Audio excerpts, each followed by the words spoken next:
नमस्कार, स्वागत है आपका ज्ञान ओके में।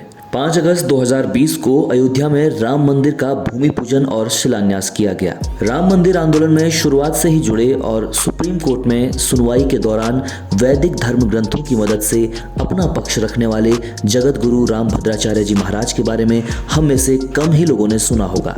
इस वीडियो में आज बात करेंगे कि कैसे कोर्ट में सुनवाई के दौरान रामभद्राचार्य जी ने राम मंदिर का पक्ष रखा और उनके इन तर्कों से फैसला ही पलट गया। रामभद्राचार्य जी महाराज देश के 4 जगत गुरुओं में से एक हैं। 14 जनवरी 1950 को उनका जन्म उत्तर प्रदेश के जौनपुर जिले में हुआ। उनका वास्तविक नाम गिरिधर मिश्रा है। मात्र 2 माह की उम्र में रामभद्राचार्य जी की आंखें ट्रैकोमा बीमारी से संक्रमित हो गई, जिस कारण उन्होंने अपनी आंखों की रोशनी खो दी। जगत गुरु श्री रामभद्राचार्य को पद्म विभूषण से भी सम्मानित किया जा चुका है। रामभद्राचार्य चित्रकूट में स्थित संत तुलसीदास के नाम पर स्थापित जगत गुरु रामभद्राचार्य विकलांग विश्वविद्यालय के संस्थापक हैं और आजीवन कुलाधिपति भी हैं। जगत गुरु रामभद्राचार्य कई धर्म ग्रंथों को कंठस्थ याद कर चुके हैं। कई धर्म ग्रंथों की अनेकों भाषाओं में रचना कर चुके हैं। उन्हें लगभग 22 भाषाओं का ज्ञान है। 700 श्लोकों वाली भगवत गीता उन्होंने मात्र 15 दिनों में कंठस्थ याद कर ली थी। वे तुलसीदास के नाम पर स्थापित तुलसी पीठ के अध्यक्ष और संस्थापक भी हैं।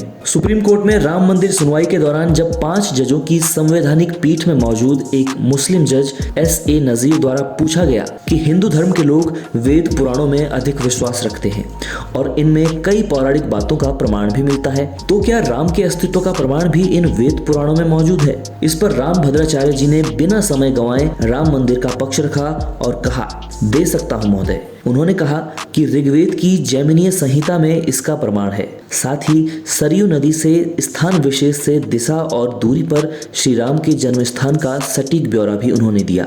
उनके इस वक्तव्य पर कोर्ट ने तुरंत जैमिनीय संहिता मंगवाई और उसमें जब श्री रामभद्राचार्य द्वारा बताई गई पृष्ठ संख्या को खोला गया तो उनके द्वारा बताई गई बात सही साबित हुई। जिस स्थान पर श्री राम जन्मभूमि का स्थान बताया गया, विवादित भूमि ठीक उसी स्थान पर थी। तब कोर्ट में मौजूद मुस्लिम जज ने अचंभित होकर कहा कि आज मैंने भारतीय प्रज्ञा का चमत्कार देखा है। एक व्यक्ति जो भौतिक रूप से आंखों से रहित है, कैसे वेद शास्त्रों के माध्यम से सटीक जानकारी दे रहा है। ये ईश्वरीय शक्ति नहीं तो और क्या है। जगत गुरु रामभद्राचार्य जी का राम मंदिर आंदोलन में अहम योगदान रहा है। उनके द्वारा राम मंदिर के पक्ष में दी गई गवाही ने काफी अहम रोल अदा किया था।